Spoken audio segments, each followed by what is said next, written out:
Hello and welcome to a bit of a jungle-like area of my garden. I've got all pumpkins and squashes starting to grow all around me now, but I did have coriander, or cilantro as you call it in North America, growing here, and it's starting to go over now. It's the end of August and all the seeds are being produced.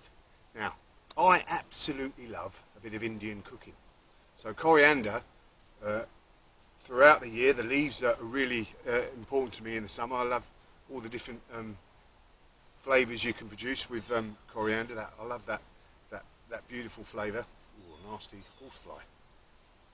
But now we've got coriander going to seed, and it goes to seed pretty quickly. So another good use of cilantro, coriander, is the actual coriander seeds.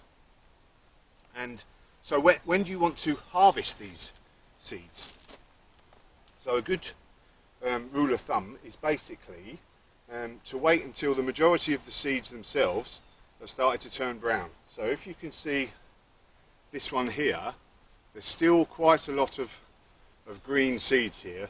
So I want to leave this a little bit longer to let a lot more of the seeds turn brown. So this one here is basically mostly brown seeds now. So all we really want to do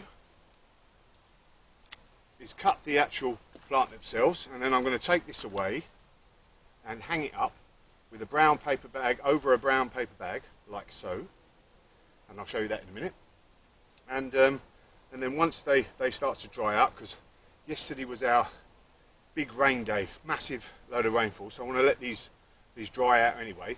And then once they start to dry out, the actual seed heads themselves will open, and the seeds will fall into the brown paper bag, and then we can put them in an actual jar and save them for the months ahead.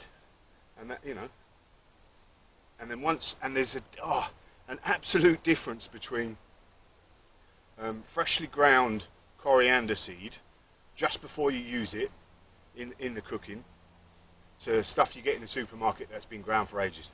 This is a whole different level of taste. So I highly recommend doing this, and you know, it's pretty easy. Cut your seeds, we'll hang them up, they'll fall in, and then we'll store them in a jar. So let's go and hang them up. Okay, so we've cut our seeds, and what I've done here, I'm under the eaves of my shed. You can do it in your garage, you could do it in the kitchen really, but this is out the way now. So I've tied these couple of coriander plants up, and like I said, you just want a brown paper bag, any brown paper bag, and then we're going to carefully, because they're already falling off, put these in, and I'm going to hang this above it. Let's do it this way. Oh, schoolboy error, I forgot to put the hole in the other side. Hang on.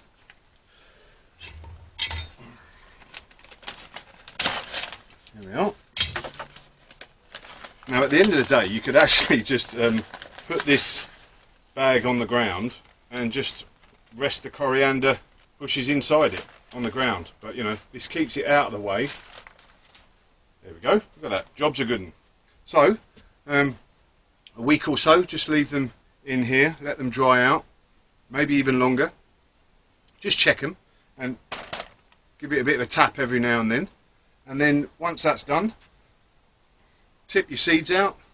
Now if you've got an old spice jar, all well and good, but I usually save up my marmalade or jam jars, and there we go.